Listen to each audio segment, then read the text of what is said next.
Hey guys, Ryan Jackson, serial entrepreneur, author and success mentor, and today I'm extremely excited to be sharing with you my villa tour. Since making the move to Bali about 2 or 3 months ago, I've shared a couple of posts, just a few on social media, and because of that a few of you have asked that I actually carry out a complete villa tour. So we're going to be doing that today, just showing you the quality of life that can be achieved through the application of a couple of success principles and just having the balls and the tenacity to make the move to Bali. Yeah, it's such an amazing island, so many benefits, and I'll be honest with you, since moving here I can never see myself going back to the UK or Europe. So I'm not going to talk any longer. Come follow me as I take you around the villa, and hopefully you'll like what I share with you today. So they refer to this as the Bale. So in the villa we've got 2 pools. We've got one by the main house and we've got the second one here. For the first probably 4 or 5 weeks we didn't even use the first villa, so we always based ourselves here, and as you can see it's such an amazing place for entertaining. Obviously you've got the sofa over there, you've got the dining table, you even got a separate kitchen, so pretty amazing. And as you can see, the views are unbelievable, just looks directly out onto the ocean, and actually you can go down the steps there that takes you out onto the beach there in Chamagi. So, you know, an amazing view, an amazing spot, and to be honest with you, I'll be quite happy just to live in this area here. Pretty amazing. Now it is a bit of a slog up to the main house, and you've got to be quite fit, so it always helps that you don't forget anything. So it's a nuisance to come all the way from the house and then you realise you forget your sun cream, you've got to traipse all the way back to the villa. It can be quite annoying, but I suppose it's just the pros and cons to everything in life. So the kids, they absolutely love it. As you can imagine, it's such a vast space. So I've got 2 young boys, Raphael, age 5, Remy, 3. Because it's such a vast area, they're high energy kids. When I mean high, I mean high. So it just gives them the opportunity to burn off those extra calories or the chocolates they ate early in the morning, that sugar rush. And so I'll tell you a story. Last week I was in the pool with the kids, just at the pool here, and we had a monkey just walk across the wall, and the staff have been here, some of them have been working here for 6 weeks and they've never had a monkey here. So yeah, it was pretty amazing.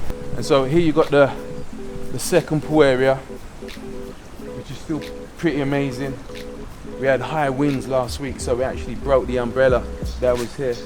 But quite a huge pool area in itself. I think it's about 15 meters in length.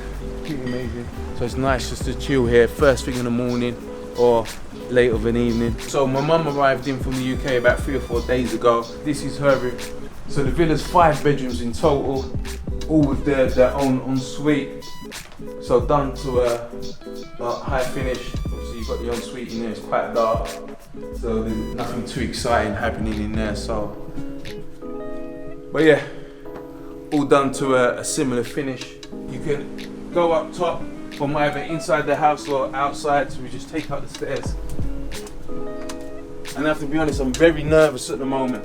So about 3 days ago, the gardener found a snake in the front garden. It was a cobra, so it's about this size in length, and it was only a baby. So my feeling is, where there's one baby cobra, there's likely to be more. So I'm a bit cautious when moving around the house, especially in the garden areas as well. As you know, a baby cobra is just as venomous as an adult cobra, so you've got to be on your A game. So you guys, got to have a towel because it's bloody hot. So this is actually my favourite room. So this is where I come to do my meditation. So it's just an escape away from sometimes the kids and the family, and it's just a beautiful space. Gives you views looking directly out onto the sea there. I just feel the energy in this room is pretty crazy. And I'll just give you a little walk around. You've got the ensuite and you've got the wardrobe area, walk-in closet.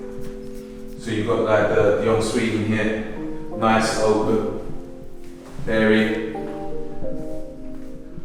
And they've gone for a bit of a cactus theme. So in most rooms, they seem to have a cactus, which I don't know if they've got a love for the Mediterranean or South America, but yeah, it's a good look. So as you can see out in here, we've got views of the rice fields. But one place I do want to take you, we've actually missed it, is up on Bird's Nest, so that's up top. And I have to be quite strategic on how I go up there because the kids don't actually know it exists. And I don't want them to, because as I was saying before, my kids are very energetic, very adventurous. It's actually really dangerous up there. So I have to sneak up here every time I'm coming. Great to work from as well. So sometimes I just put up here the laptop and just get my thoughts together. Especially when I'm writing as well, doing anything creative. I think this is the most amazing spot. Just looks out on top of all the surrounding area, out onto the beach. Look, as you can see.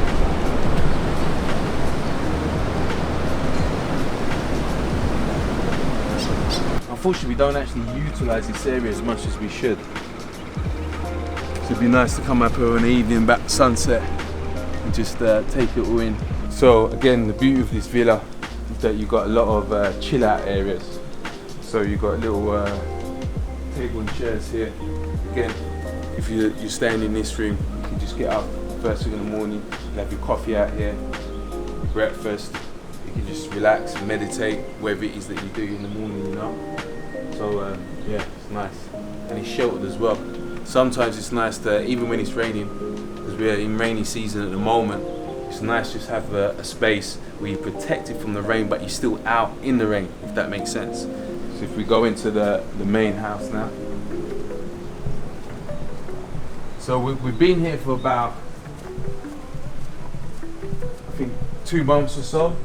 So the plan was just to find our feet, just put up somewhere for a little while, maybe 3 months, and then find somewhere a bit more permanent. So the plan was to be somewhere for the first 2 or 3 months, just to get a feel for Bali. Yeah, get a feel for the different areas, the different locations, and then from that we can make a decision on where we want to be on a more long-term basis. And this is actually my favourite bathroom, because it's nice, light and airy.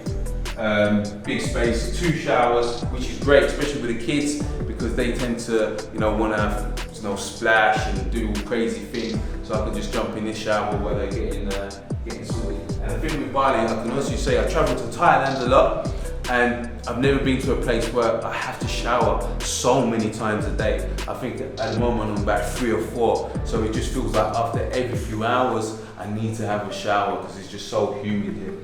And one of the great things about this bathroom is just this view, this amazing window. So the architect did really well with the design. Being able just to look out again onto the rice field, especially in the morning. Yeah, it just makes you really appreciative for where we're at this time, especially with everything else that's going on in the world. So yeah, pretty epic to be fair. So this is the kids' room, and this is, they generally just sleep together. Yeah, so it's the same sort of setup, the black and white theme. Yeah, so if I take you downstairs now, but as we come downstairs, we come into the main house.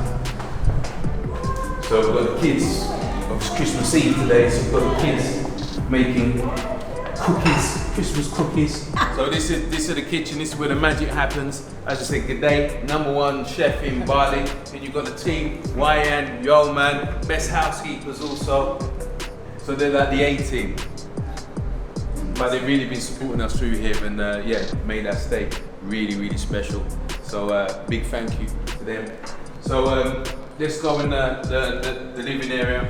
But this is where we might come at the end of the evening, watch a film with the kids, or just chill out, read a book, watch something on Netflix or YouTube or wherever it may be. Trez is who's just about to run off as well. Yeah. So Trez is the villa manager. So he just makes sure everything is happening as supposed to. So if we've got any issues or we need someone to complain to, Trez is the man, but we haven't had no complaints so far. So he's really been helping us and being supportive. If we ever need anything, need any guidance, assistance, then he's always been on hand. So thank you, Trez, amazing work. So we've got the treadmill and a bike, but generally, I like to run outside anyway, so I haven't really used it. I think Justine's been on the treadmill once or twice. I think Raphael likes to go in there for a few minutes in the morning. But me personally, with so much beauty in the surrounding area, yeah, it just seems like such a waste to be stood here for 20 minutes when I could be taking in all the surrounding environment. Yeah, so here we've got just the main front garden area. So we've got access. So this is where the staff hang out on their breaks, and you've got the laundry room, what have you. So quite a substantial space for them to do what needs to be done.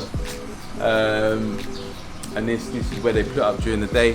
And then we have the small shrine or a temple here where offerings are given. And if you know about Bali, you will see everywhere you go on the floor that there's these offerings that are done first thing in the mornings. I think generally by the women as a form of offerings for the spirits, for the gods, which is really special. And I advise to just get a better understanding of that process and methodology behind it. So it's really special and really reflects the beauty and the culture of the people here in Bali. Really amazing.